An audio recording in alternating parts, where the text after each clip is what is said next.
Bienvenidos a la conferencia número 40, como los años en el desierto, la conferencia número 40 de la Cátedra de Estudios Judíos Moses Mendelssohn de la Universidad de Buenos Aires.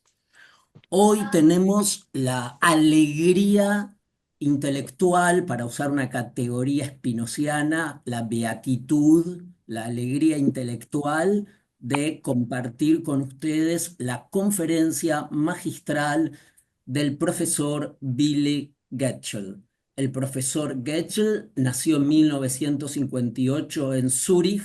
Es un estudioso de la literatura suizo-canadiense y profesor de filosofía y estudios alemanes en la Universidad de Toronto. El profesor Getchell estudió filosofía y alemán en Suiza y Estados Unidos. Se licenció en filosofía en la Universidad de Zúrich en 1982 y se doctoró en estudios alemanes en la Universidad de Harvard en 1989.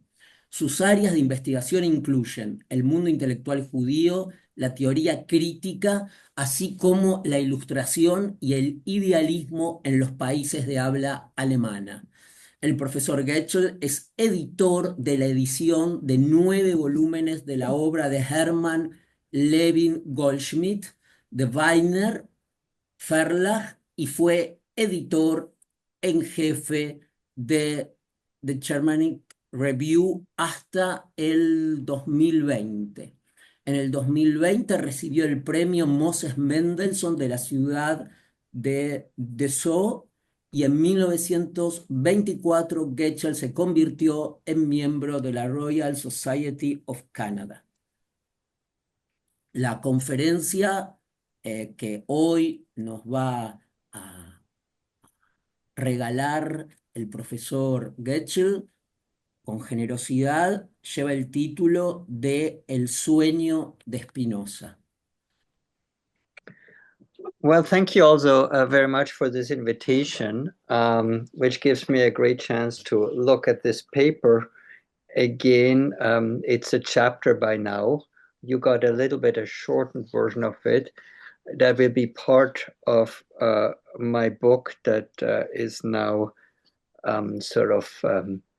in forthcoming slowly, hopefully next year or so, with Edinburgh Press. And so it's just called Spinoza's Dream, in talking about the real dream and the dream of Spinoza, Spinoza's vision, Spinoza's larger dream. So in 1664, in a letter to a friend, Spinoza shares a dream he had of a black scabby En Brazilian. At the 1664, history, en una carta a at su the amigo historical Pieter moment of Dahlin, fierce Spinoza race comparte un war in sueño que Europe's colonial tuvo powers, sobre un when brasilero negro y nationalist sarnoso, communities en el vested momento interests in histórico de una Portugal feroz and carrera entre Portuguese las had potencias reached a formidable coloniales de status. Europa, cuando los Spinoza's intereses dream reflected establecidos de la growing comunidad judía manipulation de of the Ámsterdam en post-colonial la empresa category. colonial holandesa han alcanzado un estatus formidable. El sueño de Spinoza refleja una articulación temprana del predicamento poscolonial.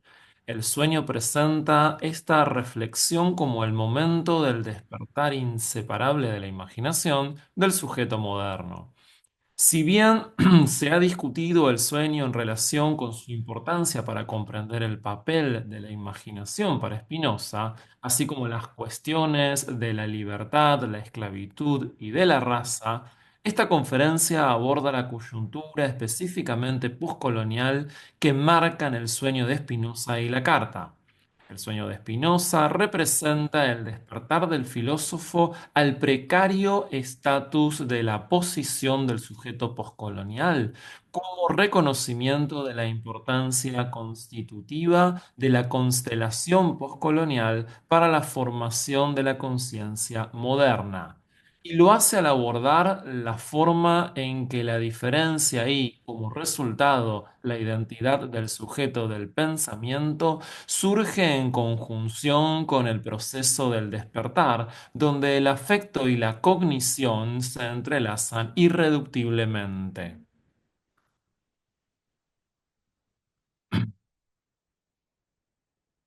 Montada como una escena epistemológica primaria, la identidad se presenta como predicada dinámicamente a través de una diferencia que, si bien se negocia epistemológicamente, es existencialmente significativa. El análisis del contexto histórico, cultural y filosófico de la breve secuencia onírica que narra Spinoza ofrece una perspectiva sobre la forma en la que la diferencia está incluida en la formación del sujeto moderno. Notablemente así es en el sueño de Spinoza en el momento del despertar, en una escena cuyas implicaciones poscoloniales son difíciles de ignorar. La forma en que el relato entrelaza el yo y el otro, otros objetos, otros sujetos, como algo necesario para el proceso de convertirse en uno mismo, mientras está atrapado en una dinámica poscolonial, subraya la compleja e inestable dimensión afectiva del proceso de pensamiento. Un proceso que Spinoza nos recuerda aquí que sigue estando profundamente entrelazado con la imaginación. Mientras que el sueño de Spinoza ha llegado a considerarse de importancia crítica para comprender el papel decisivo que desempeña la imaginación en su pensamiento y su interconexión con el cuerpo y la dinámica de los afectos, la figura del brasileño negro ha sido examinada solo marginal y exclusivamente en relación con las cuestiones de la esclavitud y la raza. Sin embargo, el sueño de Spinoza es un recordatorio silencioso, pero potente, de que en la filosofía moderna, al menos en lo que a Spinoza respecta, lo postcolonial tiene lugar desde el principio, aunque solo sea de manera subliminal, como preocupación central en la génesis del sujeto moderno. Spinoza resume su sueño de la siguiente manera. Una mañana, cuando el cielo ya empezaba a clarearse, me desperté de un sueño muy profundo y vi en las imágenes que me habían venido en el sueño permanecían ante mis ojos tan vívidamente como si hubieran sido reales. Especialmente la imagen de cierto brasileño negro y sarnoso a quien nunca había visto antes. En su mayor parte, esta imagen desaparecía cuando, para distraerme con algo más, fijaba mi mirada en un libro o en algún otro objeto. Pero tan pronto como apartaba la mirada de tal objeto sin fijarla atentamente en nada, la misma imagen del mismo hombre negro, etíope, se me aparecía con la misma viveza, alternativamente, hasta que gradualmente desaparecía de mi campo visual. Fin de cita. Ahora bien, aquello no es tanto un fragmento de sueño como que cuando se lo examina en sus diversos contextos sociales y políticos, resulta una prueba de una conciencia esclarecedora del problema del colonialismo y del paso a lo que podríamos llamar una perspectiva temprana o proto-postcolonial. La imagen al amanecer en el umbral entre el inconsciente y el consciente de un brasileño negro en el momento de despertar y volver en sí, una imagen que compite al despertar con la realidad de los objetos familiares, de su hogar y el libro en el que concentrarse ayuda a Spinoza a sacudirse la fijación alucinatoria del sueño y ofrece un reflejo sorprendente de la precaria posición del sujeto del filósofo. La carta a su amigo Balin, fechada el 20 de julio de 1664, es el único ejemplo de un sueño que comparte Spinoza y procede de un período en el que parte de su teoría de los afectos, desarrollada posteriormente en detalle en la ética, puede haber estado todavía en proceso de cambio. La carta también podría estar en contradicción con la teoría de los afectos que Spinoza estaba desarrollando en ese momento para consolar al destinatario que estaba de luto por la muerte de un hijo que Balin había perdido debido a la peste ese verano. El propio Balin murió de peste ese mismo año en diciembre. Peter Balin, un amigo menonita y un vínculo de Spinoza con un círculo de amigos en Ámsterdam que acababa de comenzar a reunirse para leer y discutir su filosofía, había compartido con Spinoza sus pensamientos de que un sueño podría haber presagiado la pérdida inminente de su hijo. En respuesta, Spinoza compartió un sueño propio y luego comentó ambos sueños para así insinuar que, si bien el sueño de su amigo de hecho puede considerarse un presagio de lo que estaba por venir, el sueño de Spinoza no lo era. En su carta, Spinoza tiene mucho cuidado de dejar en claro que un presagio no es una señal objetiva de algo futuro, sino la expresión de la disposición de una persona hacia una expectativa. Un sueño, en otras palabras, sostiene Spinoza, no refleja una realidad objetiva, sino que es la expresión del estado interior de ser de una persona, es decir, la dinámica de afectos en juego de esa persona. La discusión de Spinoza también ofrece una manera de explorar su propio sueño.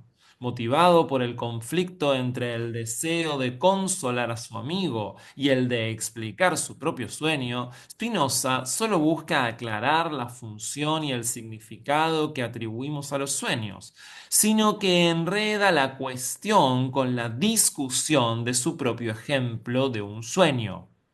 De este modo, recupera un significado de los sueños que curiosamente excede el de servir como presagio de acontecimientos futuros. El lector podría preguntarse exactamente qué tipo de función explicativa se suponía que tener el hecho de que compartiera el sueño con su amigo. Pero el razonamiento inconcluso con respecto a la combinación de estos dos sueños podría ser un síntoma del esfuerzo crítico de Spinoza por analizar el significado de su propio fragmento de sueño como parte de su respuesta a la pregunta de cómo el sueño de su amigo pudo haber servido como presagio.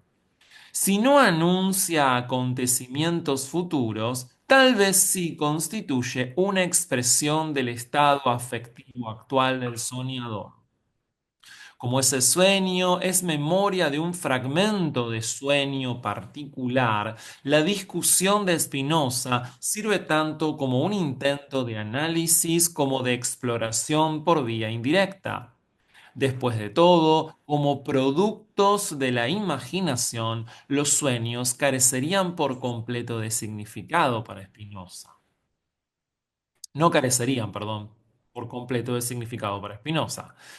Como productos del cuerpo y o la mente, los sueños, al igual que otras imágenes mentales, no eran simplemente episodios arbitrarios, sino indicadores de la interacción de la dinámica afectiva que los producía. Antes de abordar el episodio del sueño, revisar algunos antecedentes históricos nos ayudará a situar el sueño en su contexto histórico y a resaltar los diversos aspectos que evoca el fragmento del sueño.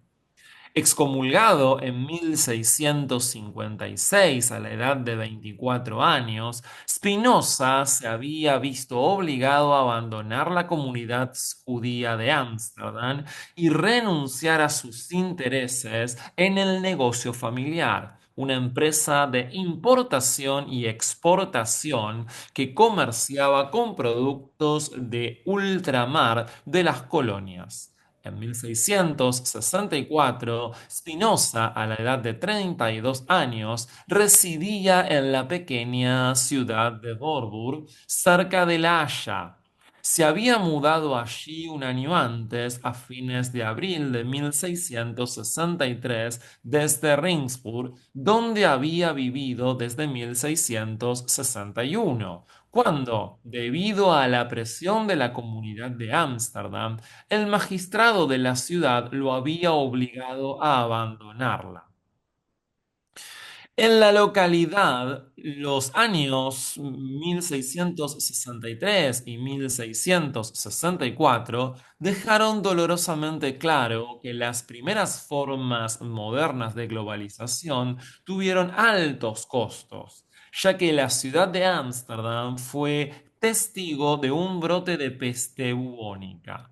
La epidemia, que recordaba a las epidemias medievales de muerte negra de mediados del siglo XIV, causó la muerte de una parte significativa de la población.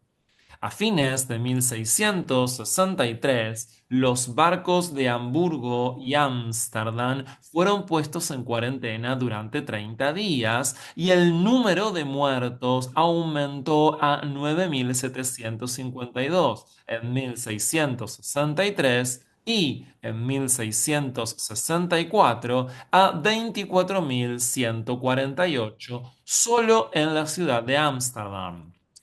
Eso fue una pérdida de aproximadamente el 17% de la población de la ciudad en ese momento. La plaga estalló un año después en el centro comercial de Londres. Se suponía que la peste había llegado a Europa a través de barcos mercantes procedentes de Levante. Gracias a la expulsión que lo había obligado a abandonar la ciudad 4 años antes, Spinoza estaba relativamente a salvo en Regensburg, aunque la peste también se cobró numerosas vidas, incluso en los pequeños pueblos y aldeas, como señaló un observador. Imaginar negros. Mucho antes de que la peste llegara a los Países Bajos en 1663, la presencia de gentes negras en el arte y en persona había causado una impresión en la sociedad holandesa. La Compañía Holandesa de las Indias Orientales, fundada en 1603, y la Compañía Holandesa de las Indias Occidentales, fundada en 1612, estaban involucradas en el comercio de esclavos desde la costa de África, que duraría hasta principios del siglo XIX, y los comerciantes judíos y los propietarios de plantaciones como Isaac Aboab de Fonseca, por ejemplo, a menudo participaban activamente de aquella actividad mercantil. Durante la primera mitad del siglo XVII, la mayoría de los hombres y mujeres negros en los Países Bajos habían sido traídos allí por familias comerciantes judías que viajaban entre las costas de África, Brasil y Surinam, entre otros destinos. A principios del siglo XVII había varias docenas de hombres y mujeres africanos viviendo en Ámsterdam al servicio de los comerciantes portugueses y españoles. El grupo más grande de esclavos y sirvientes negros en los Países Bajos de la época parece haber estado asociado con la comunidad judía. Pero la vida no estaba exenta de tensiones. Por ejemplo, un viernes por la noche de junio de 1620, víspera del Shabbat, un hombre negro llamado Abraham había atacado, entre otros, a Isaac Spinoza, presumiblemente el abuelo de Baruch Spinoza, a quien golpeó en la cara gritando: «Pagaréis por ello». La historia de un ataque por parte de un hombre negro puede haberse mantenido viva como un recuerdo familiar de Spinoza.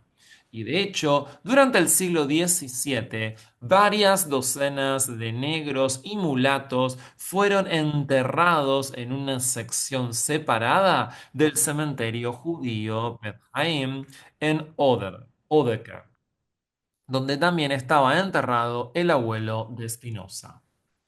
En los Países Bajos españoles, la representación de los negros comenzó con Alberto Durero, quien durante su estancia en Amberes en 1520 produjo uno de los primeros dibujos que representaban a una mujer negra en la vida cotidiana de los Países Bajos y continuó hasta las mejores variaciones del retrato en Rubens.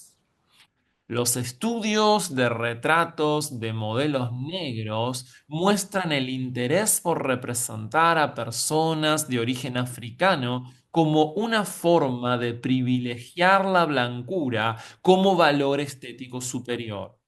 La presencia de modelos negros permitió a los artistas inspirarse directamente en la experiencia.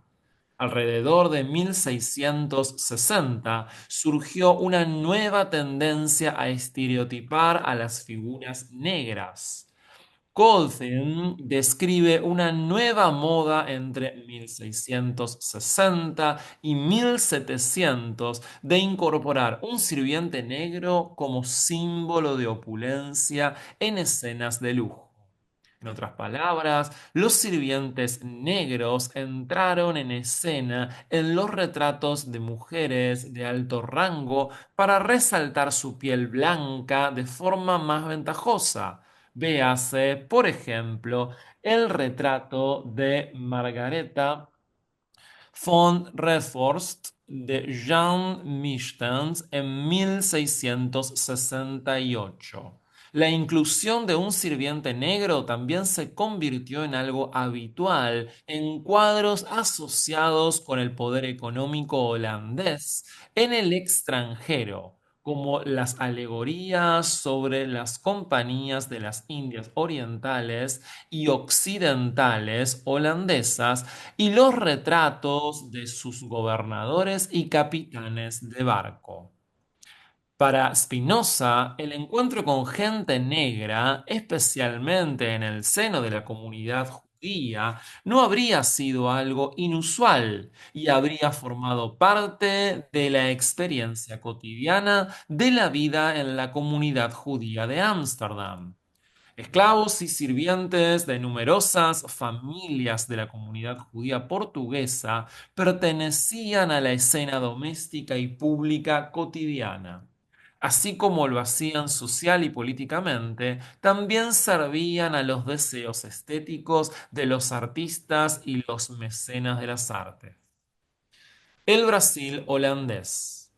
El año 1664 también fue testigo de la pérdida de Nueva Ámsterdam, la colonia holandesa que a finales de 1664 pasaría a llamarse Nueva York como resultado de su captura por una expedición militar británica que había zarpado hacia Nueva Ámsterdam en mayo de 1664, 2 meses antes de que Spinoza escribiera la carta.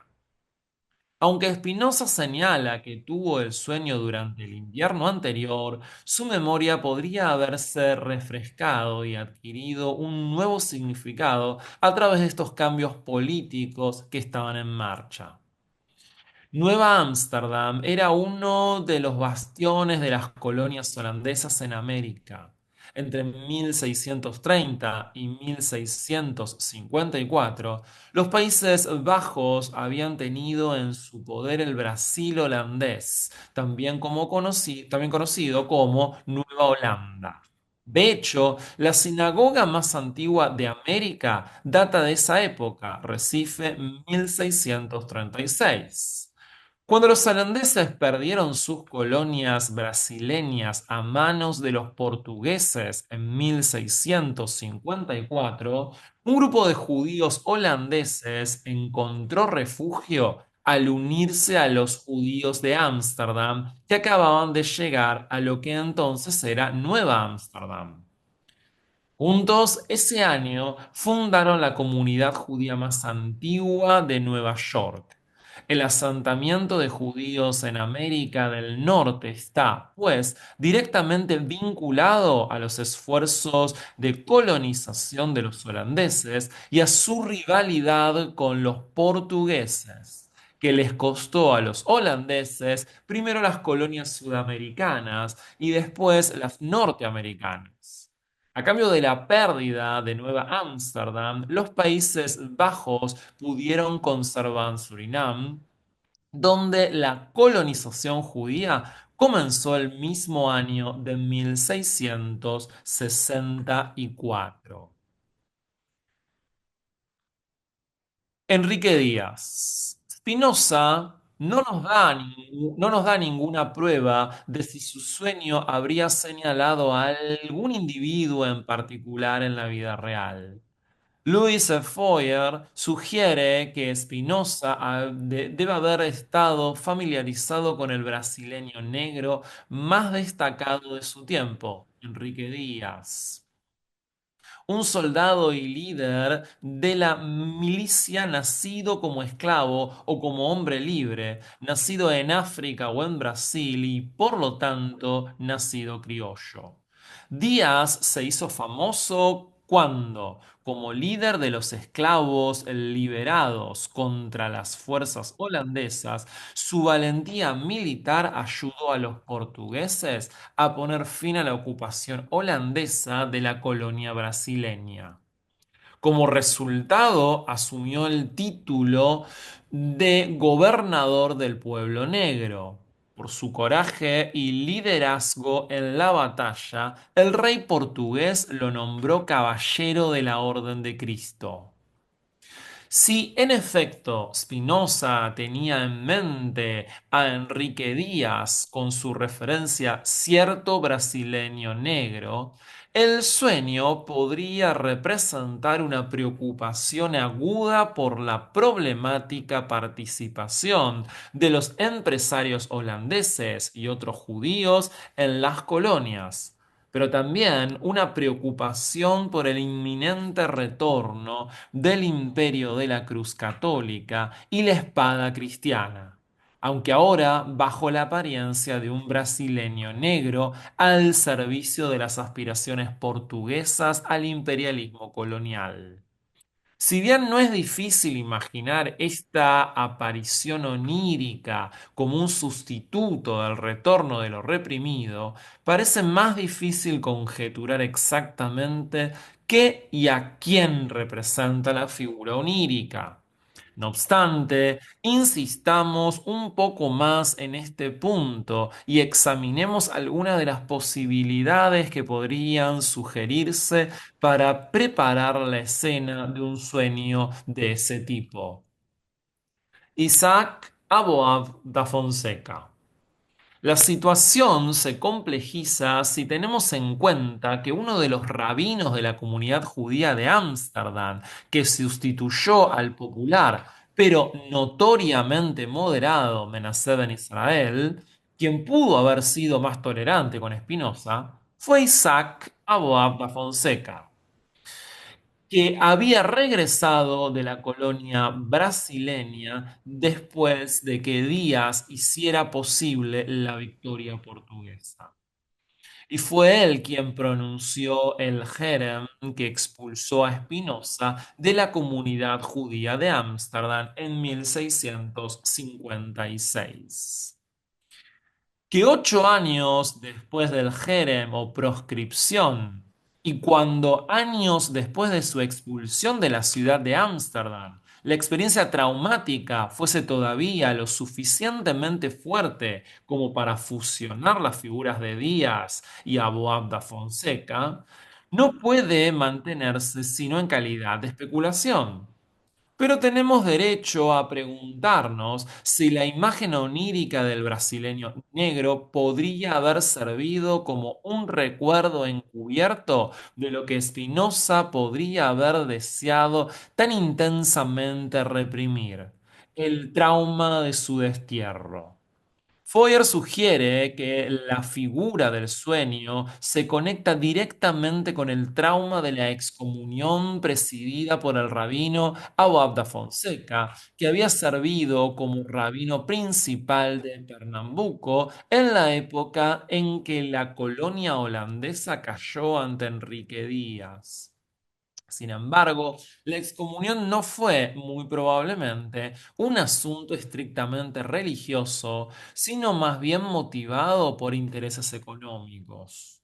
Y un examen más detallado sugiere que Spinoza pudo haber estado sujeto a sentimientos de culpa que bien podrían haber resurgido en su sueño. El hecho de que veamos el sueño como un presagio de la libertad o de una opresión renovada, es decir, si vemos al brasileño negro africano anunciando el fin del colonialismo holandés, o simplemente significando la fuerza que restauraría el control despiadado del colonialismo y, por lo tanto, el aterrador gobierno de la Cruz Portuguesa, parece tener poca importancia dada la ambivalencia subyacente, más profunda que la inquietante imagen del sueño trae a la superficie. Mientras que en el relato de Spinoza, la imagen del sueño permanece extrañamente indeterminada en cuanto a la comunicación de cualquier carga afectiva, la descripción del carácter sarnoso del brasileño negro sugiere cierta carga emocional subliminal. Esta curiosa distancia hace que sea incierto si la figura imaginada del sueño debe comprendérsela como portadora de la promesa de liberación e igualdad o como una señal inquietante que advierte de los peligros del resurgimiento del antiguo régimen del que su familia había escapado. Es decir, si podría pensarse como una figuración enfáticamente literal del retorno de lo reprimido. Pero sea cual fuere la respuesta, la intensidad de la carga afectiva que de otro modo se mantendría a raya tan ingeniosamente, es innegable, ya que Spinoza escenifica el poder de su fuerza alucinatoria que sólo disminuiría gradualmente y, lo que es bastante revelador, no hasta que un libro u otro objeto le ofrecieran un respiro.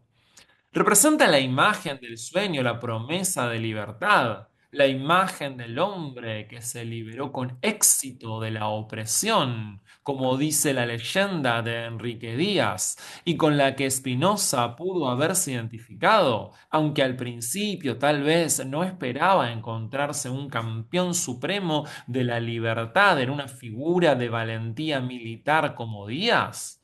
O, por el contrario, esta figura del sueño representa la persecución de la que había escapado la familia de Spinoza y de la que él se acuerda una mañana de invierno.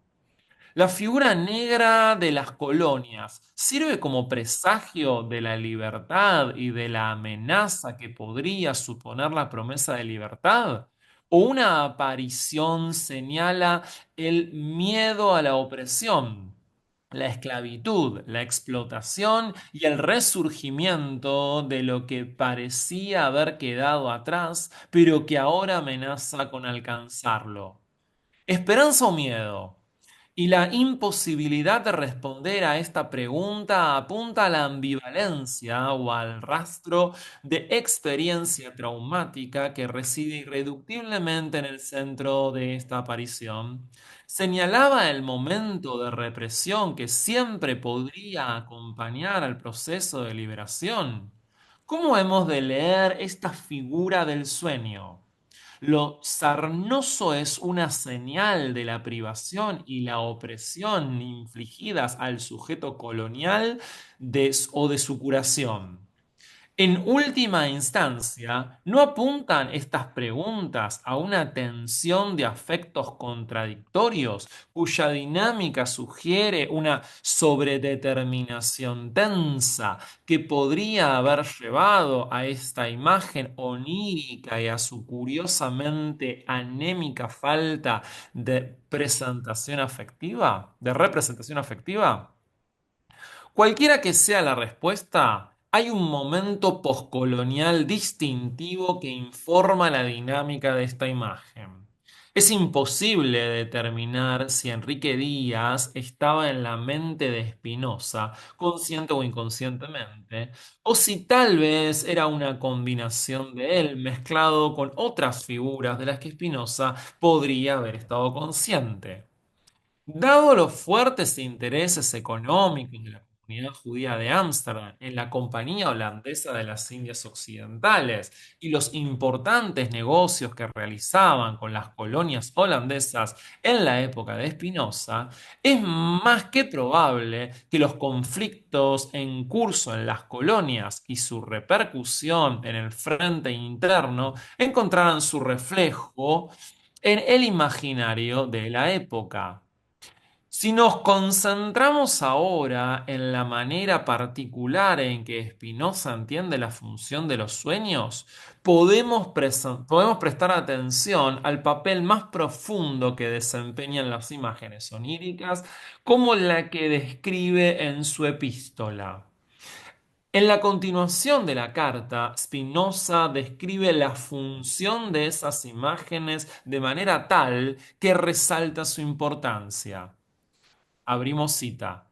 Los efectos de la imaginación surgen de la constitución del cuerpo o de la mente. Para no ser tedioso, probaré esto por ahora solo por la experiencia. Vemos que la imaginación también está determinada por la constitución del alma solamente, porque, como describimos por experiencia, sigue las huellas del intelecto en todo y une sus imágenes y palabras en orden, como el intelecto hace sus demostraciones. De modo que difícilmente podemos entender algo de lo que la imaginación no forme alguna imagen a partir de una huella. Por esto digo, ninguno de los efectos de la imaginación que proceden de causas corporales puede ser nunca presagio de cosas futuras, porque sus causas no implican ninguna cosa futura. Pero los efectos de la imaginación o las imágenes que tienen su origen en la constitución de la mente pueden ser presagios de algo futuro, porque la mente puede tener conciencia confusa de antemano de algo que es futuro. Por lo tanto, puede imaginarlo tan firme y vívidamente como si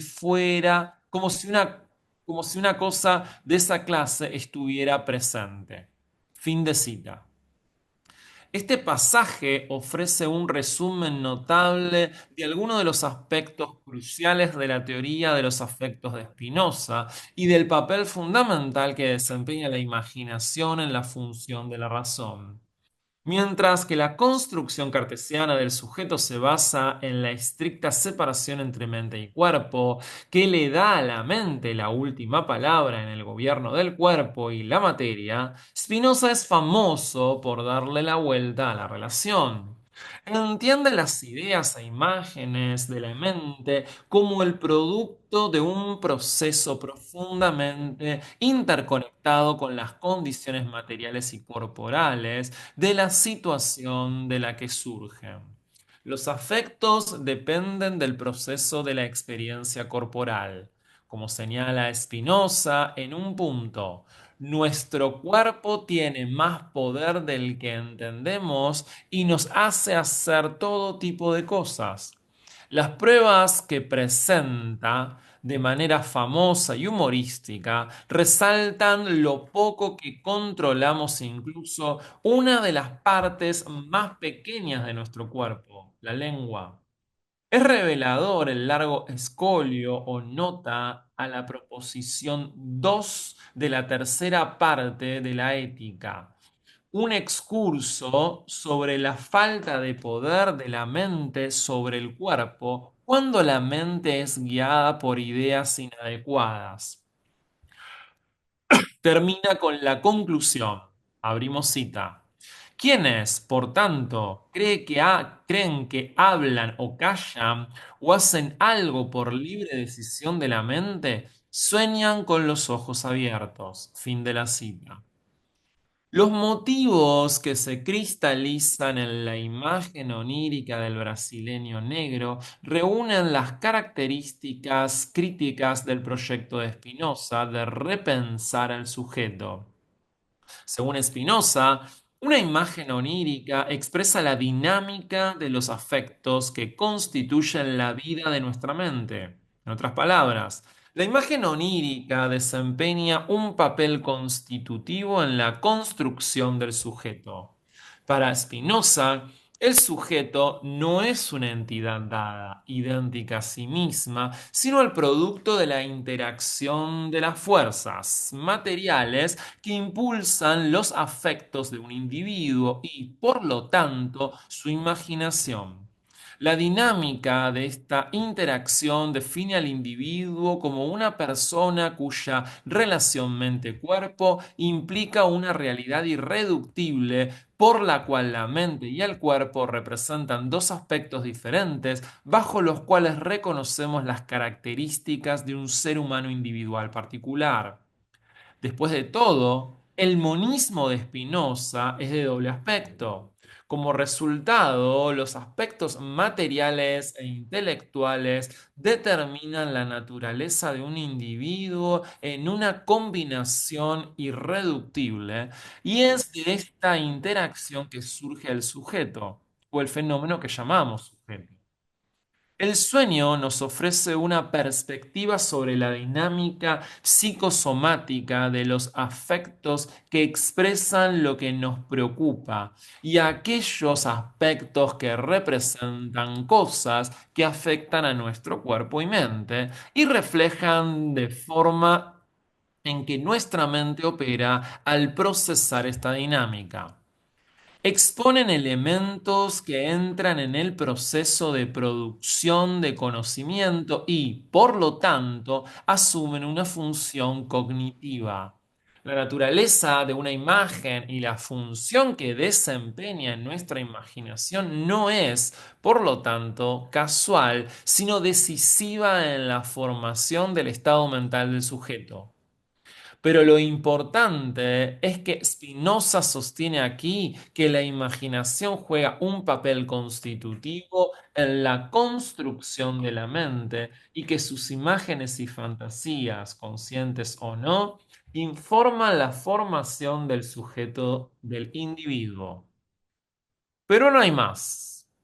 Según Spinoza, el sujeto no se constituye independientemente de los otros sujetos, sino que su constitución es el resultado de una interdependencia compleja con otros. Etienne Balibar llama a este aspecto de la perspectiva de Spinoza transindividualidad, a fin de capturar el momento fundacional que juega la interdependencia de la constitución de los individuos. Además del papel fundamental de la imaginación y de los afectos como fuerza constitutiva que condiciona la subjetividad humana, existe también un momento adicional a través del cual un individuo se convierte en quien es sobre la base de la interacción con otros. Parte de la fuerza que el fragmento de sueño ejerce sobre Spinoza reside en que sigue apoderándose de él después de que se despierta, extendiendo su poder hasta bien entrado el momento del despertar. Este intercambio transindividual, como lo llama Balibar, que en la imagen onírica de Spinoza del brasileño negro se cristaliza de manera sintomática como respuesta a la situación conflictiva que el sueño refleja, es siempre a la vez real e imaginario. Y para Spinoza, lo imaginario tiene su propia realidad, ya que la imaginación representa una parte constitutiva del proceso de producción de conocimiento. Como señalan Gattens y Lloyd, en un análisis de la noción de transindividualidad de Balibar, la autoconciencia es inseparable del deseo, la alegría y la tristeza, el miedo y la esperanza. Aquí la constitución de la individualidad y la constitución de la imaginación de la multitud son un solo y mismo proceso. Fin de cita. Sin embargo, eso no simplifica nada. Spinoza sueña con un brasileño negro, un africano de Brasil. Etíope también puede significar simplemente una persona negra o un africano. Pero su carta no nos deja ninguna pista sobre si esto conlleva alguna carga positiva o negativa, o si es, más probablemente, un afecto profundamente mixto el que causó el sueño y el efecto alucinatorio posterior, o si evocó algún afecto en particular. Dado el carácter sobredeterminado de la apariencia del sueño, uno podría sospechar más bien una serie de afectos de naturaleza probablemente conflictiva. La ausencia de cualquier información que equivalga a un grado peculiar de silencio sugiere la naturaleza multidimensional del complejo de afectos que podría haber producido. Pero lo que sucede es que la imagen del sueño refleja una dinámica intensificada del juego de los afectos, lo suficientemente potente como para traspasar al soñador más allá del estado de sueño y ejercer un dominio sobre él en el mundo de la vigilia. Lo que queda del sueño en el momento del despertar es el reconocimiento de que, si bien el sueño pudo no ser un presagio, sino puramente imaginativo, su función imaginaria resulta ser una parte constitutiva de la dinámica de los afectos, que impulsan tanto el cuerpo como la mente.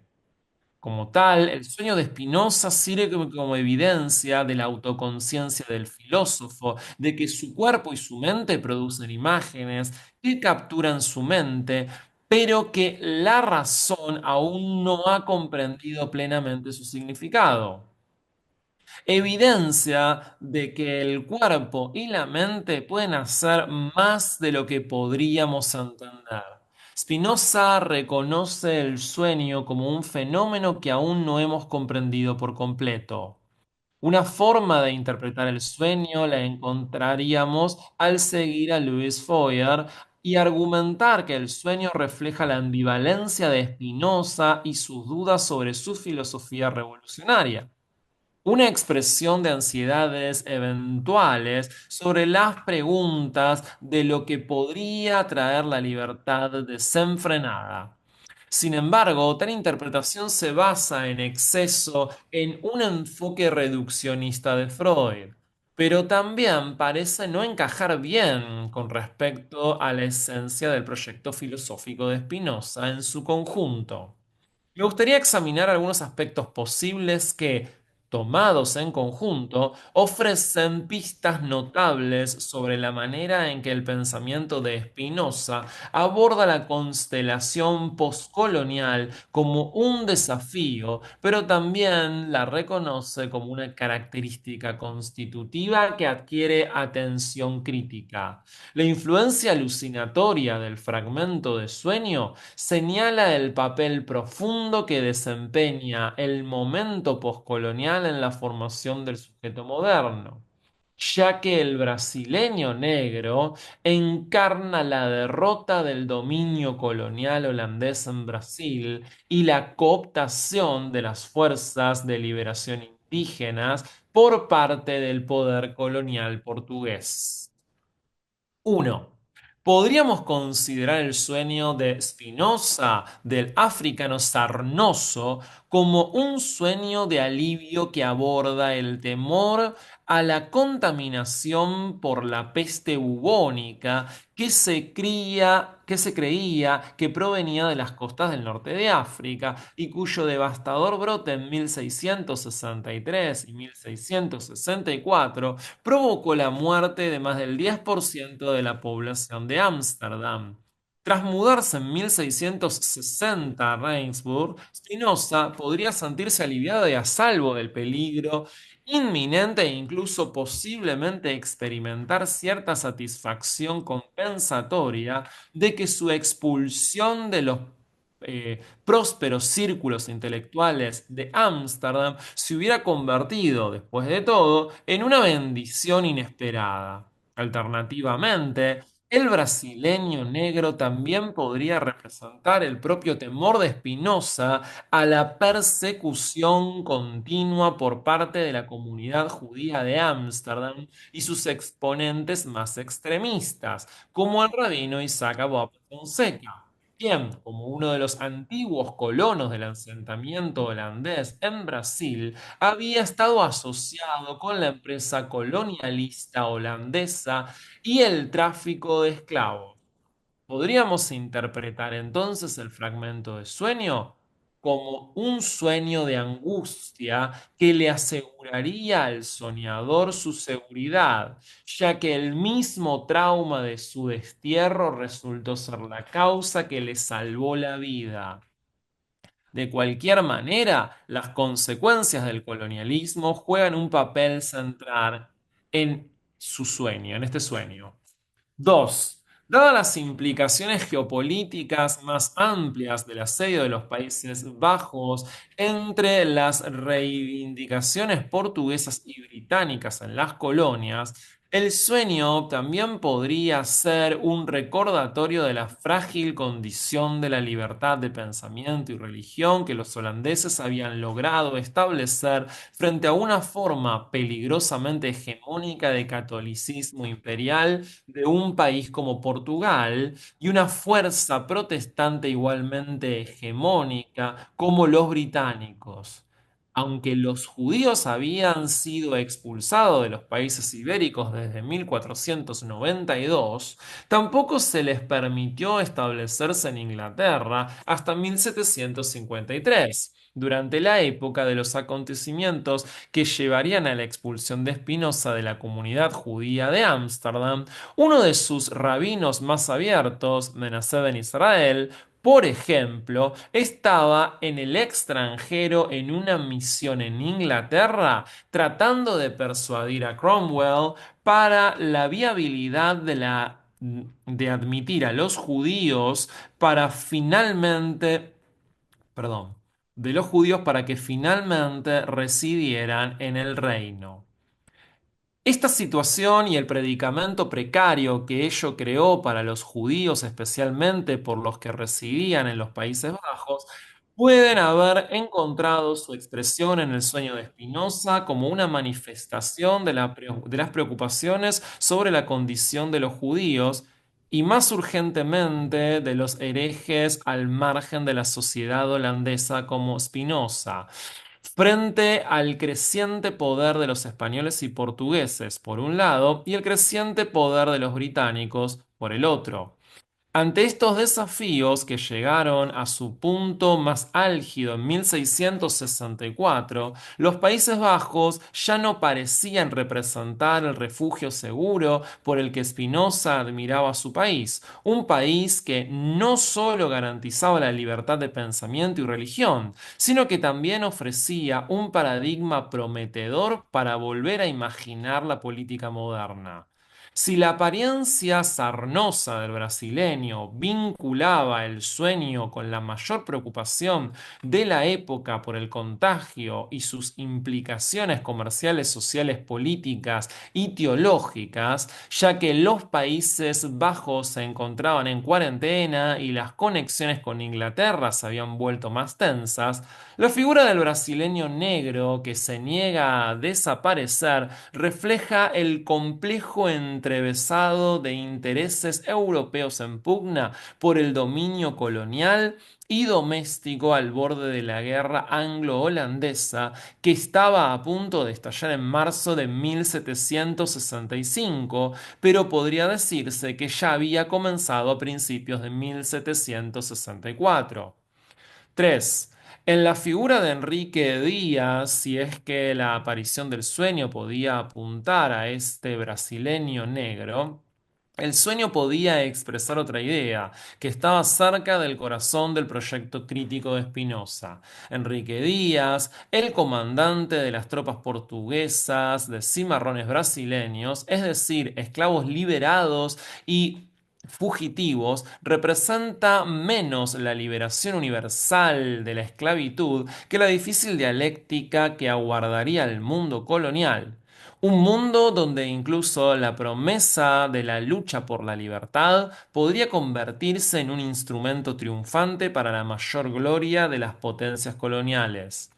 El apoyo entusiasta de Enrique Díaz que disfrutó de manos de los portugueses que desplegaron sus tropas para asegurar los intereses portugueses en las colonias del Nuevo Mundo, así como en África, ejemplificó hasta qué punto incluso los súbditos de las colonias podían convertirse en los instrumentos más feroces y efectivos de un imperialismo colonial del que habían escapado solo para someterse libremente y más insidiosamente a su hegemonía.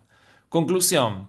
Cualquiera sea la interpretación que queramos dar a este sueño, representa un recordatorio inquietante de que el inconsciente y el retorno de lo reprimido aparecen en un momento de la formación del sujeto moderno en la forma del sujeto colonial y poscolonial. El momento del despertar de la condición precaria de la posición del sujeto poscolonial es, por lo tanto, parte integral y constitutiva de la formación de la conciencia moderna, o así lo sugieren el sueño de Spinoza y la alucinación del brasileño negro en estado de vigilia. En la modernidad, el sujeto ya no puede liberarse de la memoria del pasado colonial y de la situación poscolonial en la que se encuentra inmerso. El sueño de Spinoza sirve como un recordatorio llamativo de que las condiciones materiales se encuentran en el comienzo de cualquier epistemología crítica que se resista a la idea de elevar el pensamiento a un estado de separación e independencia de la condición material que lo determina. El sueño de Spinoza destaca así que el sujeto moderno es un producto de las condiciones materiales que produce la situación colonial, y no solo en las colonias, sino también y en igual medida y intensidad en casa.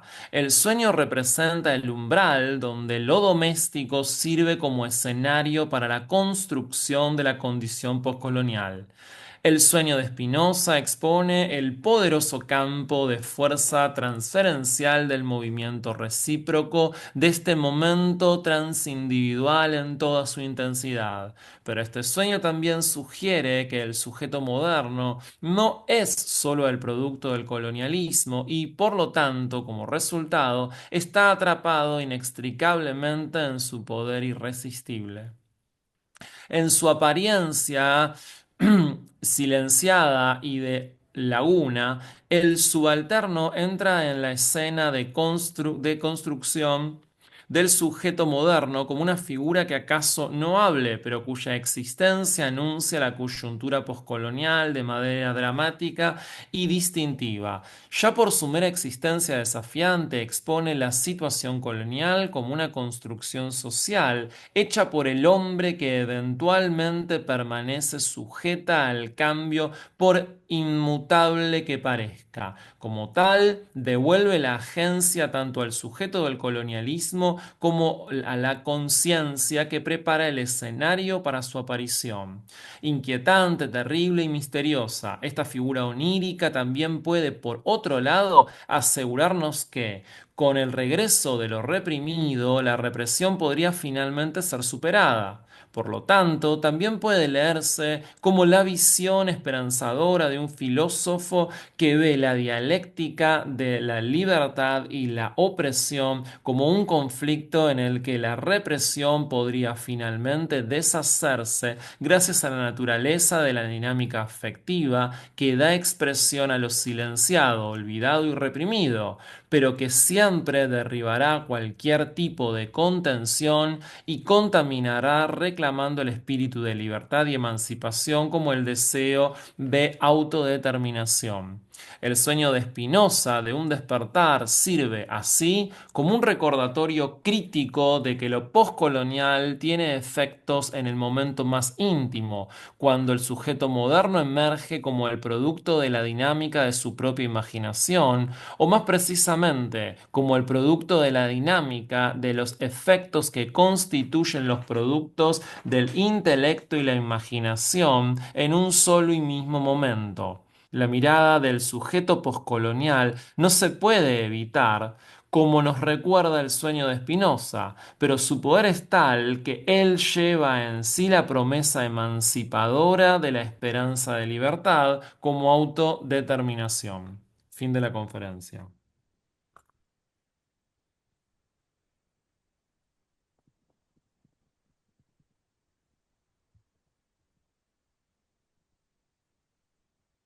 Ah, the Spanish language is more baroque. Bien. De las preguntas, comenzamos las preguntas, querido Guillermo Jakubowicz. Comenzamos. ¿Quién quiere preguntar? Esta magnífica, extraordinaria, terrific lecture. Así que, ¿quién quiere comenzar? A mí me llamó la atención el hecho de que él contara, de que Spinoza contara que era un negro brasileiro. Primero hay que saber que es brasileiro, un negro en un sueño. Y segundo, el detalle de ser sarnoso, scabby. Am, digamos que eso ya da una imagen de la explotación del, del esclavo, porque tiene que haber sido un esclavo, de una mala situación, de malas vivencias. Me llamó muchísimo la atención eso como con esa palabra a mí no me dice eh, que soñó con ni siquiera con un esclavo negro, con un hombre negro brasileiro y sarnoso. Y con esa palabra a mí me llegó tanto el hecho de el sufrimiento, la explotación, un montón de cosas, porque eso creo que ese adjetivo le ha dado todo lo que nosotros y especialmente muchísimas gracias. Thank you very much, Will. Got, Gotchel, toda la posibilidad de hablar esta noche. Es una opinión, no es una pregunta. Es que cuando yo leí la carta, bueno, no leí la carta, leí de qué se trataba, enseguida me golpeó, ¿no? Qué poder de síntesis en, en una línea de Spinoza. Nada, Le quería damos la contar eso palabra porque porque no era Guillermo, inocente, seguro que no era inocente. Yeah, thank you. Yeah, I just can say something quickly to it. That's what I found so interesting, that we don't know where the suffering comes from, whether it, and that's why I went into the speculation, because it could be the slavery, the exploitation, the physical exploitation, and it could also be the illness, and it could be like both of them together. So precisely that is so interesting, that there seems to be so much emotional stuff going on, and at the same time, Spinoza doesn't tell us much about it. I mean, that is really, I think, what happens there. Yeah. Okay. Translating, professor. No sabemos, eso le interesa al profesor Billy también, porque no sabemos de dónde viene el sufrimiento, que puede ser, no queda claro si es de la enfermedad, de la explotación o de ambas cosas. Y esto es lo que hace interesante porque Spinoza no lo aclara. ¿Alguna otra pregunta? Ahí está Alberto.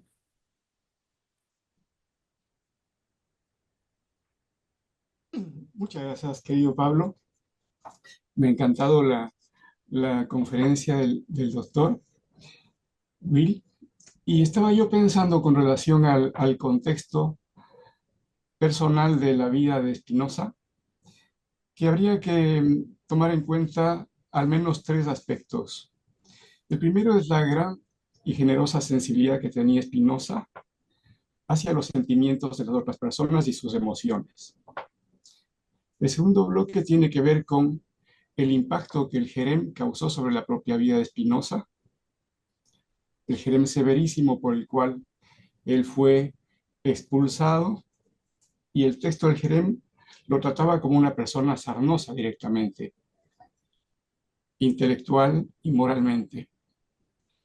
Y después estaba recordando también que hay un texto muy lindo de Kate Blanchard, me parece que se llama El Tercer Reich de los Sueños.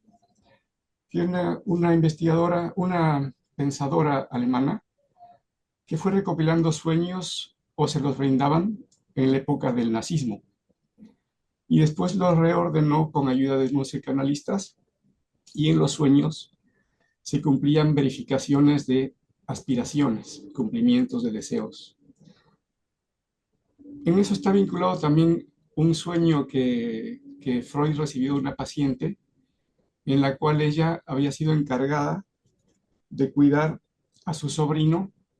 Ella a la tarde tenía previsto ir con su enamorado, pero durmió una siesta y soñó que en la habitación de al lado se incendiaba la cuna de su sobrino y moría. Entonces ella fue a verle a Freud al día siguiente y le contó el sueño y se sentía ella muy mal. Pero Freud le dijo: usted no es una mala persona, usted solamente escenificó su deseo de tener la tarde libre para amarse en una alcoba con su amado. Entonces uno tendría que incluir todo eso en Spinoza y darse cuenta que, como la carta a Balling estaba dirigida a un amigo que había sufrido ataques políticos y la reciente muerte de su hijo, él quería mostrarle que podía haber imágenes que eran muy graves, que no se iban a ir, pero que le iban a acompañar siempre. Y Spinoza juntó un conjunto de imágenes, algunas extremas, para cuidar el estado de ánimo de su amigo Balling.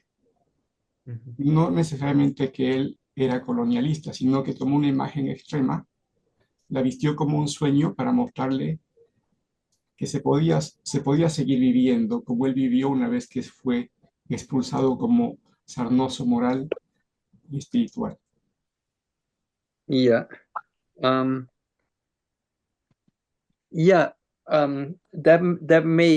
That is probably right, what you're saying. Like, what I'm very interested in is that despite of whatever the dream may have, like what the function of the dream was, at the same time, the colonialist imagery, whether he wants it or not, is registered, and becomes sort of reflected as a part of the formation of the modern subject. So I think that is what I appreciate what you said. The first point I thought was very interesting, that indeed, I mean, that's what I liked about looking at the dream, and nobody in the literature has said anything about it. There's a big debate, was Spinoza a nice person or not? And this dream is really touching because it the way he deals with the question of the woman guilt, all of that, and how he and the reciprocity of sharing his own dream, I think, which is always like something special. So thank you. Yeah, yeah. Empiezo por el final. Al profesor le llama particularmente la atención y le parece admirable el hecho, en referencia a lo que dijo acá Alberto, de efectivamente de la amabilidad de Spinoza, de la caridad de Spinoza, de compartir su propio sueño, como un ejemplo de algo que evidentemente, algo que puede pasar a cualquiera, pero también dice el profesor que probablemente al mismo tiempo la imagen colonialista, si bien no niega la observación de Alberto, de que pueda representar una analogía, no deja de ser real y clásica como visión contemporánea del aspecto colonial. ¿De qué? No sabemos. Le damos la palabra Este es Pablo. a Susana, después a Nelson Gottlieb y después a Héctor Yankelevich, después al profesor Mario Caimi. ¿Les parece bien? Traten de hacer por, por Guillermo, hacerlo más conciso y al punto. Bueno, Gracias. Susana, Bueno, gracias por la invitación y, y al disertante. más alto. El sueño de Spinoza, además de la situación política social del colonialismo, me parece que también fue muy importante lo que le pasó al abuelo y la relación de él con el abuelo, donde a través del sueño él puede mostrar la exclusión, la violencia y el maltrato de lo diferente, que esto es un punto que desarrolla en varios textos. Nada Bien, más. bien, muy, muy interesante. So I hope I get this right, Susana. What Susana is saying, first of all, thank you for the invitation, and the lecture was great. She feels like the dream was important for what happened to the grandfather. And ¿podés repetir, Susana, una vez más lo que le pasó al abuelo? Porque La relación, ¿no? because of the relationship.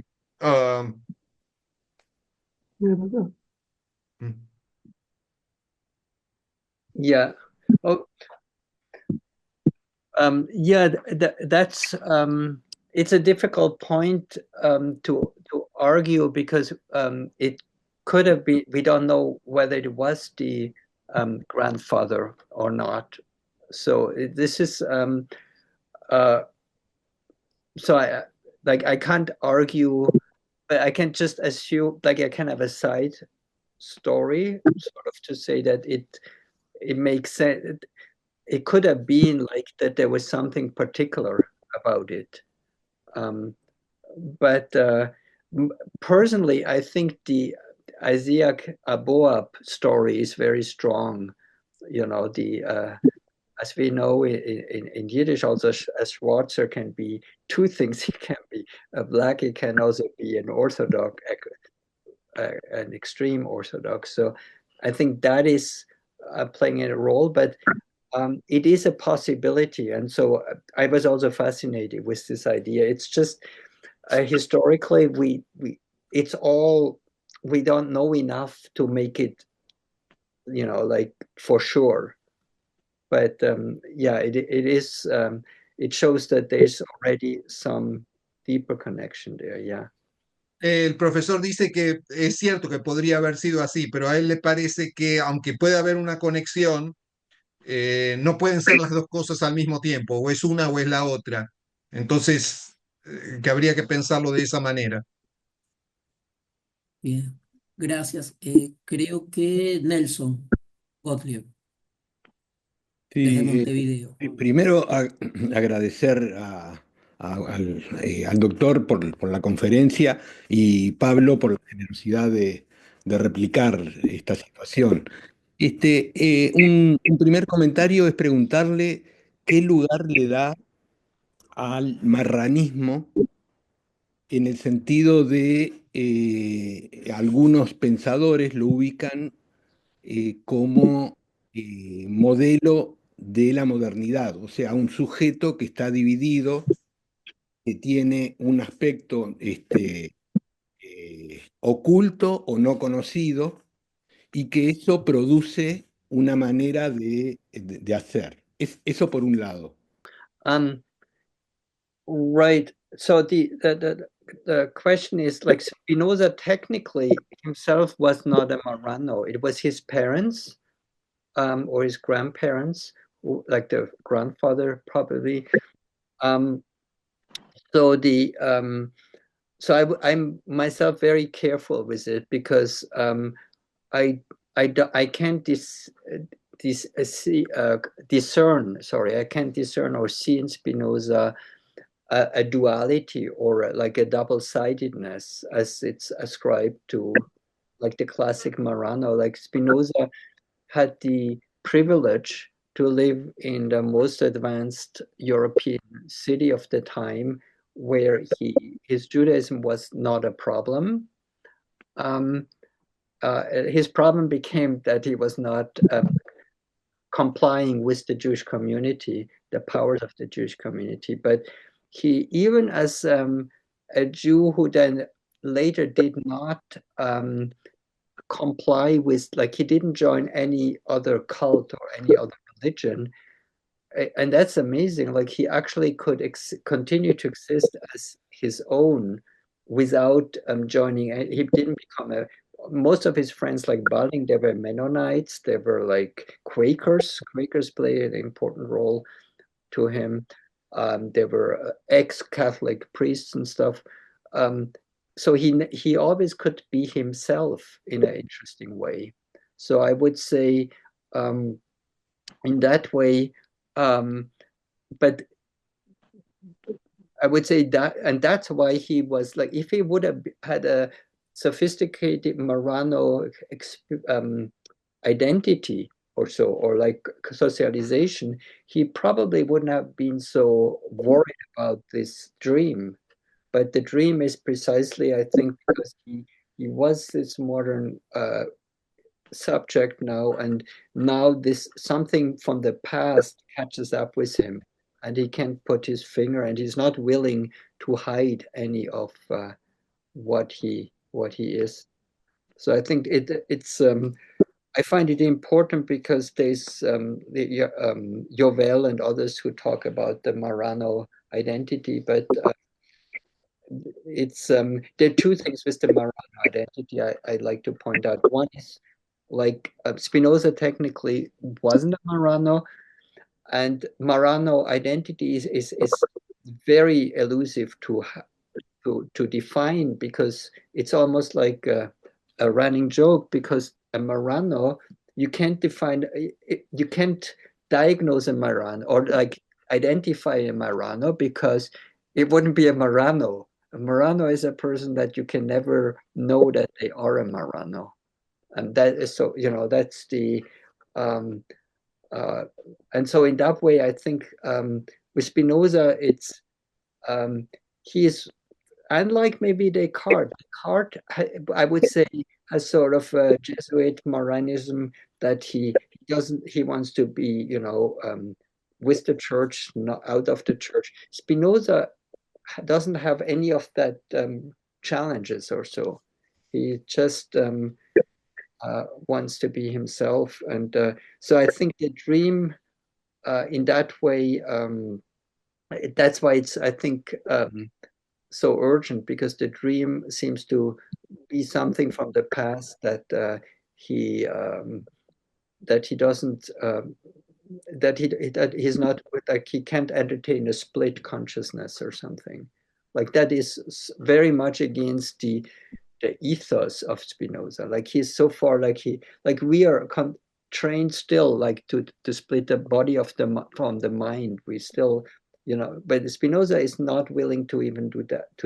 For him, there's like it's a one thing, like we can't do it. Yeah. But I think it's an interesting question, because because there's a lot in Spinoza literature that argues about Spinoza being a Marrano, and I'm sort of like trying to push back on that. Professor, I will try to summarize and maybe I ask you for a few. I didn't want to interrupt you, okay? Voy a empezar por el final, pero un poquito, o sea, voy a sumarizar la respuesta. El profesor cree que no es, él disiente con la idea de marranismo como algo relevante en Spinoza por varios motivos. En primer lugar, que él definitivamente no era marrano, tal vez lo eran sus padres o más posiblemente sus abuelos. Que él, al contrario, en su filosofía se reflejan demasiadas cosas que prueban que el marranismo no era propio de él, a saber, por ejemplo, el hecho de su relación con respecto a la comunidad judía y con respecto a su judaísmo, donde se podía dar esos lujos de disentir y al punto de llegar a ser excomulgado. Eso no podía pasar en un contexto de marranismo o de mentalidad marrana. Eso por un lado. No deja de ser interesante la pregunta porque ayuda a definir un poco, a encauzar la filosofía spinociana relacionada con el tema de esta conferencia. Spinoza tenía muy buena relación y tuvo un gran impacto en él. A algunos amigos que estaban dejando el catolicismo, abrazando la identidad cuáquera, o, I'm sorry, Quaker, and what was the other? Mennonite. Y menonitas, cuáqueros o menonitas. Por otro lado, también el profesor dice que hay que tener mucho cuidado con el concepto de marrano, no solo porque él cree que no aplica a Spinoza, pero además el marranismo es muy difícil de definir porque si se pudiera identificar en el marranismo en una persona, la persona no sería marrana porque tiene precisamente lo que lo define es algo oculto que no puede verse. De él. Por último, también el profesor hace hincapié en el hecho de que algo que es contrario en el marranismo a la filosofía de Spinoza, que es esa unidad de cuerpo y mente o y alma en cuanto a pensamiento y acción, que es todo lo opuesto del marranismo, que es muy difícil que además se viera marranismo en el contexto de una ciudad donde Spinoza estaba desarrollándose muy abiertamente, con mucha libertad en su filosofía, y que en ese momento era la ciudad más moderna de Europa. Se están surgiendo cuestiones muy, muy interesantes. Pasamos ahora, ¿les parece a Héctor? Le damos la palabra a Héctor Yankelevich y luego también al profesor Mario Caimi. Bueno, quería agradecerle al profesor Willy Goetschel la conferencia y voy a hablar en mi doble condición de profesor de filosofía, pero también de psicoanalista desde hace casi 50 años. Digo esto porque voy a interpretar ese material onírico como lo hubiese hecho Freud, o con las reglas de Freud. E intervengo a doble título porque el psicoanálisis tiene una doble deuda con Spinoza. Una deuda es la freudiana a través de Goethe. Goethe era un spinoziano oculto. Del lado de Freud, Freud conoce a Spinoza a través de Goethe. Y el hecho de que lo conozca es que aparece en la interpretación de los sueños el sueño de un paciente de Freud. Uno nunca sabe a veces si Freud le atribuye a un paciente algo que él piensa o es de un paciente. Y en ese sueño, que es largo, en los versos que el paciente le dice a Freud, está la cita famosa del poema de Goethe, Natur hat weder Kern noch Schale, la naturaleza no tiene ni núcleo ni corteza. .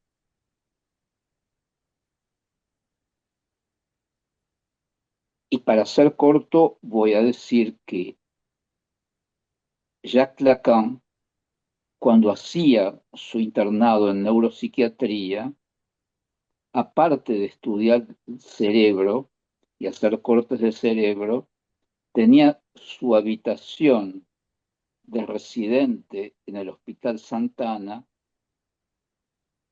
tenía una síntesis de toda la ética de Spinoza, la conocía de memoria. Aunque no se puede decir que el psicoanálisis tenga una deuda directa con Spinoza, el espíritu de Spinoza, el racionalismo de un judío sin Dios, está en una declaración como la de Freud de llamarse a sí mismo: yo soy un judío infiel, an unfaithful Jew. Todas las personas que aparecen en un sueño son el soñante.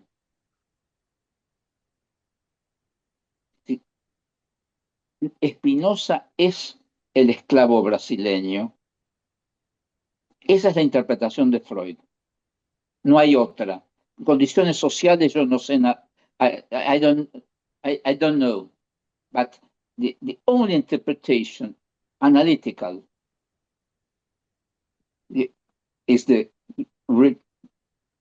retorno de lo reprimido es ustedes esa persona.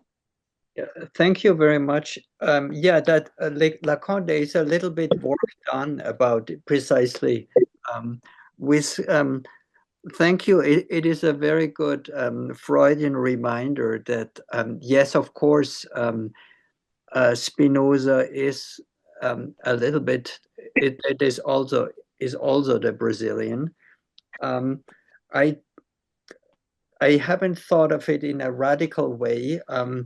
I think the way I try to say it is like how through this trans-individual, like to this exchange, the Brazilian that he's facing is definitely becoming part of his consciousness, and in that way mitigated. But I take your point. And it's a very, I have to think it through a little more. It's like whether like how I need to rethink it, or whether it is already part of this idea of the consciousness and of the modern consciousness by seeing the Brazilian. So thank you. Yeah, it's a lot of.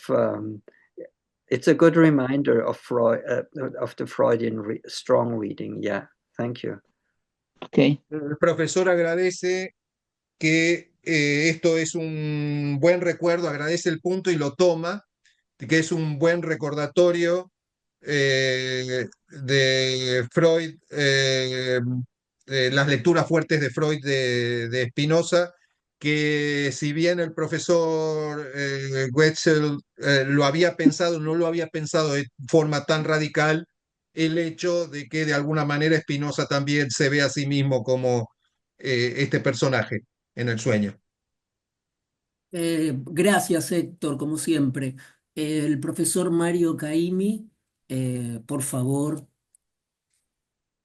Estimado Guillermo Jakubovic, dejé por escrito mi pregunta, así que así no tiene tanto problema para traducirla. Yo creo que fue a parar a todos los oyentes.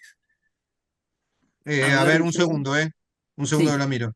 So, what Mario wanted to highlight, and I'm translating from the text here, is that in fact Spinoza response to Bailyn in the letter deals with the question of whether communication between the souls of the father and the son is possible.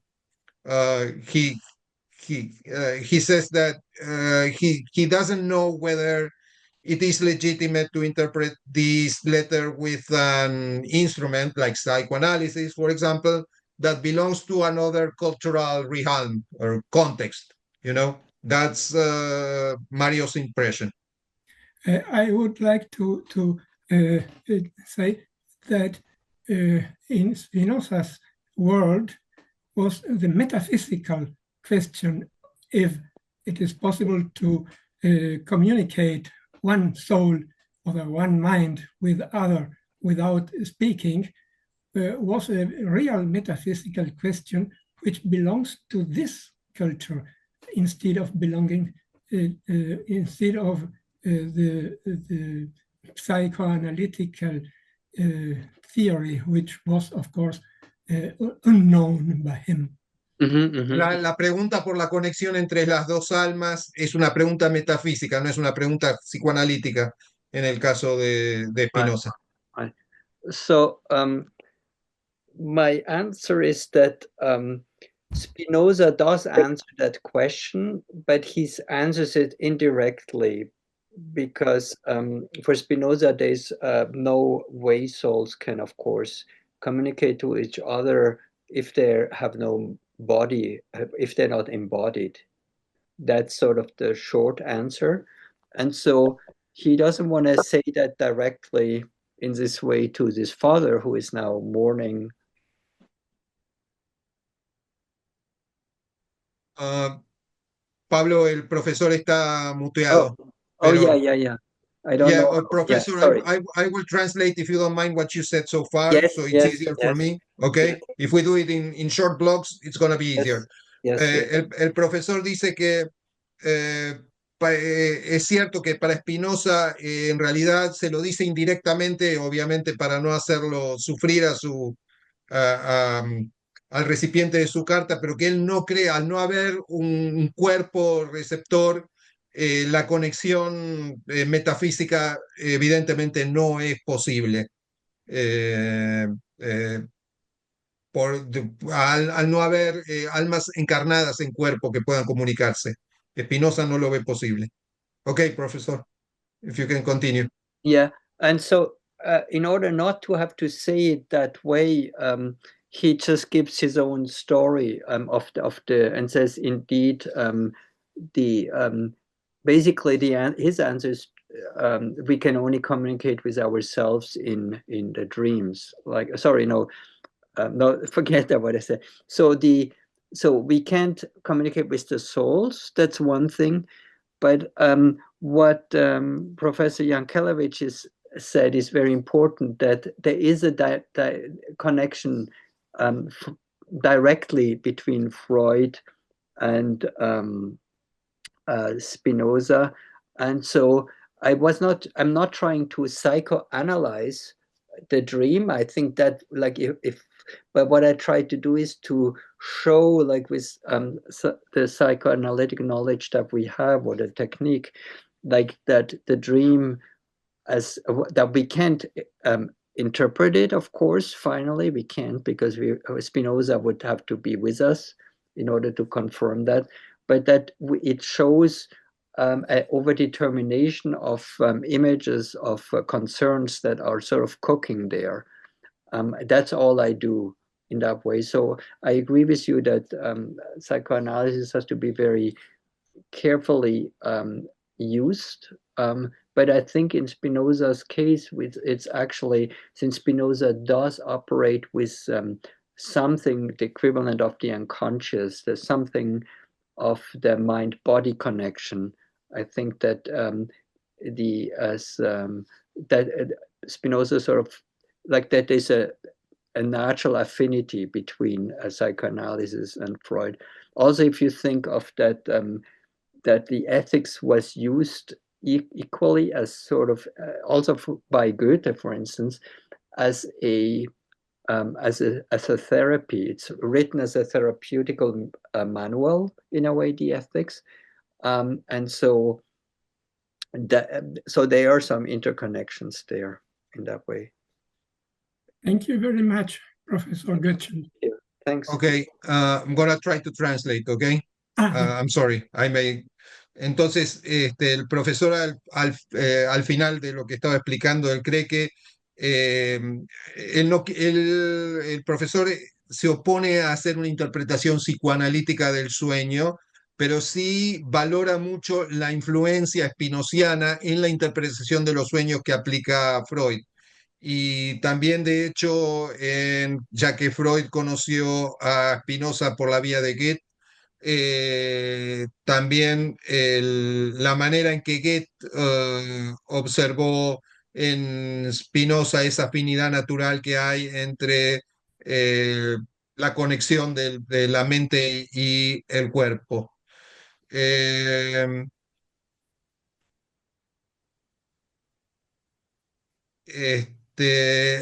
Algo que es muy importante es que el sueño puede ser interpretado a través, o sea, que la conexión con las almas, el sueño es una manera de interpretar la conexión entre almas, pero no debe ser interpretado en forma psicoanalítica. Bueno, antes de que pasemos a si queda alguna pregunta, yo voy a hacer dos comentarios.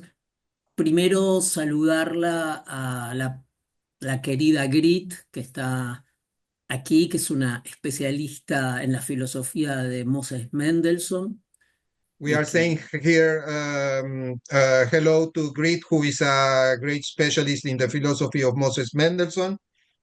que la apreciamos mucho. We appreciate her so much. Y también un pequeño, cuando leía el texto también del profesor Getchell, del When, querido profesor Getchell, when I was reading the text of this lecture by our dear professor Getchell, pensaba en la negritud y la judeidad, ahí como dos. I was thinking of blackness and Judaism as two things that have some affinity. Y recordaba un hermoso texto del profesor Mark Kaplan, que está aquí, And I was remembering a beautiful text by Professor Marcos Kaplan, who is here, sobre el escritor Wole Soyinka, about the writer Wallace Soyinka y el escritor yiddish and the Yiddish writer Mendel Sporim. Mendel Sporing. Pero esto como, así que bueno, también libre asociación, hablamos de psicoanálisis, It was a free association that came to Pablo's mind. la cadena de... Pero, bueno, esto por un lado. Y después recordaba lo que decía el profesor, doctor Yankelevich, I also was thinking of what Professor Yankelevich said, que, que entonces uno le podría decir a Spinoza, that maybe one could say to Spinoza,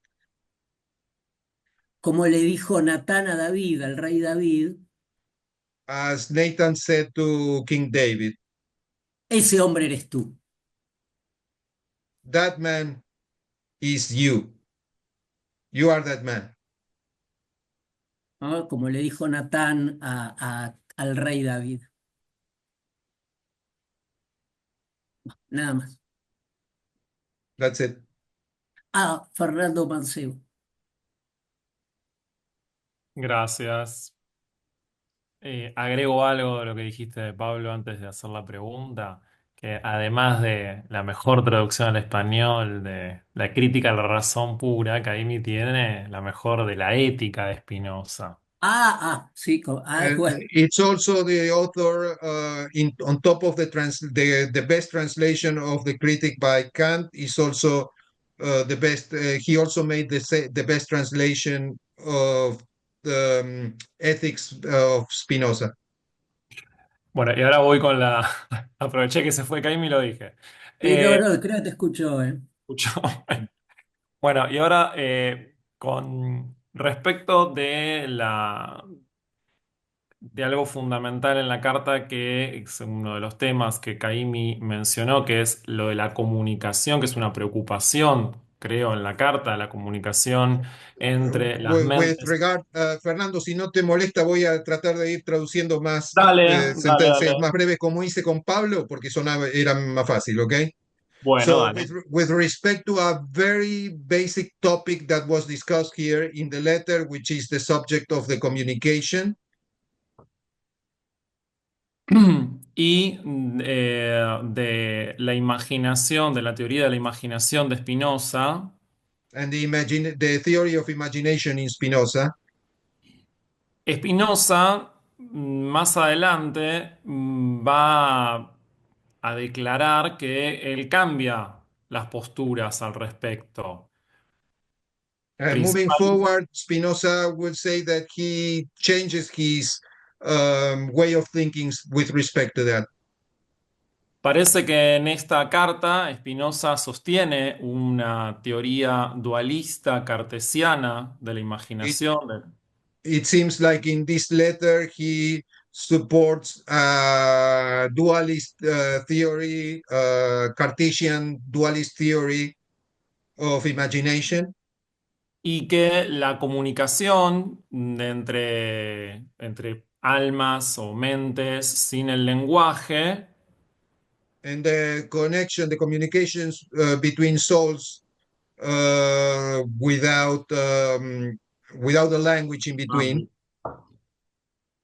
Probablemente también la sostenga porque luego él afirma haber cambiado de postura en el Tratado Teológico Político. Because later in the theological political treatise, he admits having changed his previous view about this topic.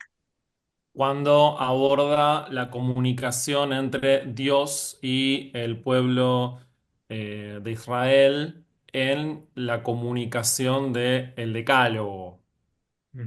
When particularly he admits that he changes his view about this topic when he goes over the communication between God and the people of Israel in the giving of the Ten Commandments. La pregunta primera sería si eso modificaría la perspectiva que tiene sobre el sueño de Spinoza. So the first question would be if that will change the perspective over the dream of Spinoza. Y la segunda pregunta, que es más corta, es si consideró la advertencia de los primeros editores de la carta y de los scholars que vienen después, que afirman que la carta esta en realidad es una traducción. La carta que tenemos en latín es una traducción hecha por otra persona, que no es la carta original de Spinoza.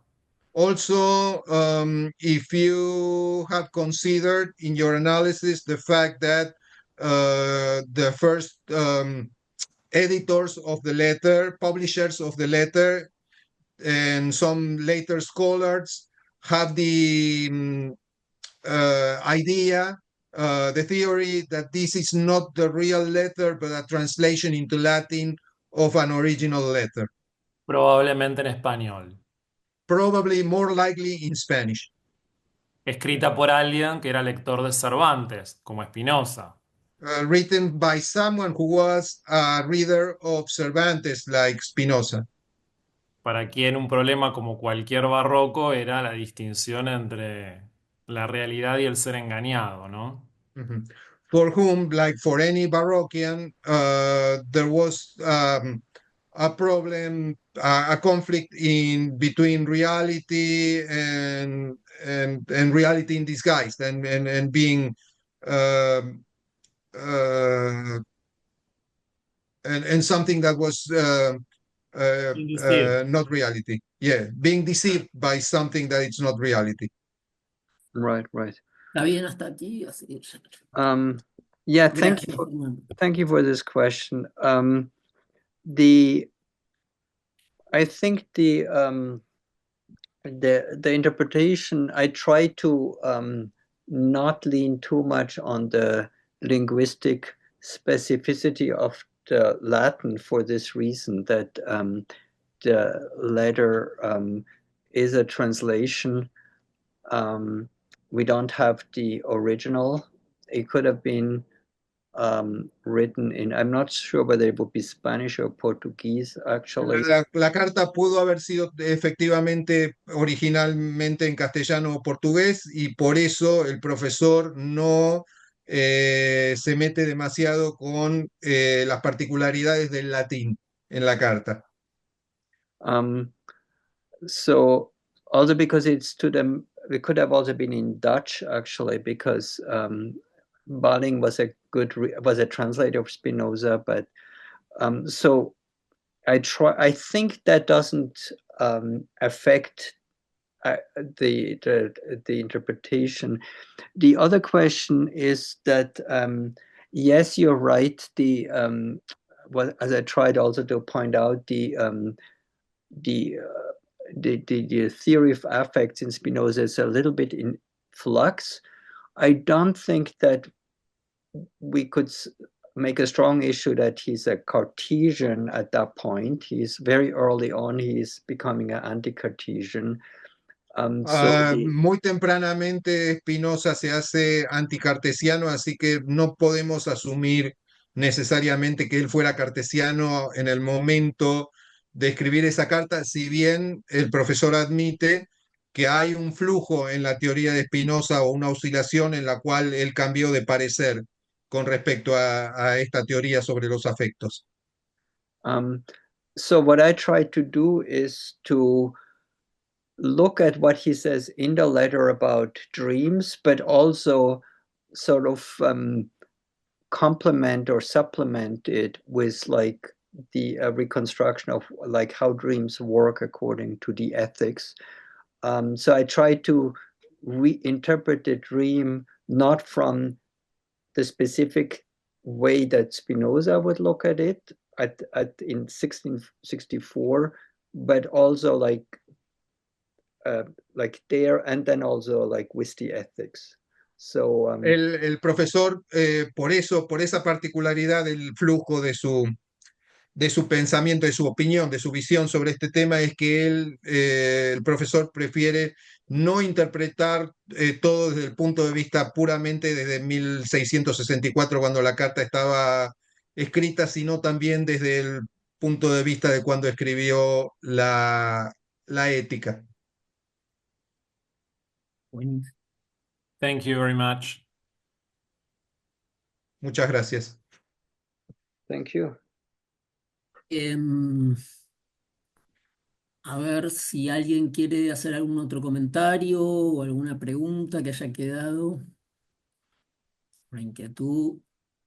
Bueno, vamos a tener que dedicar alguna otra emisión también para complementar esta magnífica sesión sobre Spinoza.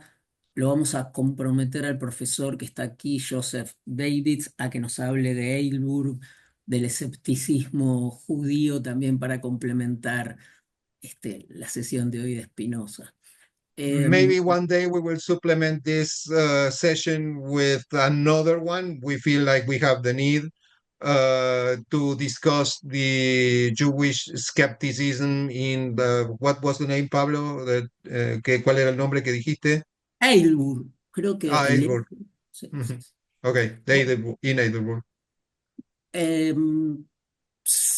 La verdad que fue una sesión maravillosa, llena de cuestiones interesantes. Podríamos estar muchas horas más hablando. We could talk for hours. It was a marvelous session with a lot of open, interesting paths of thinking. El éxito de la charla es todo lo que suscitó. The success of this lecture, you can measure it by all the questions that came up. Así que los invito a un aplauso, dos aplausos, dos aplausos, dos aplausos. En primer lugar, por supuesto, para el profesor Billy Getchell. Acá mostramos el libro, hasta el arma secreta. Y, y también al querido Guillermo. Y a Guillermo también un aplauso al intérprete. So, Professor, it's an applause for you. Also, one for me. I feel more like you should Google it, Professor. There is an Argentinian racer called Franco Colapinto. I feel very much like him now that I'm very new to this art of translating, and I'm crashing every card like him. He's doing it, you know, if you want to make an analogy. Bueno, sei gesund. Join. Gracias, Billy. Muchas gracias.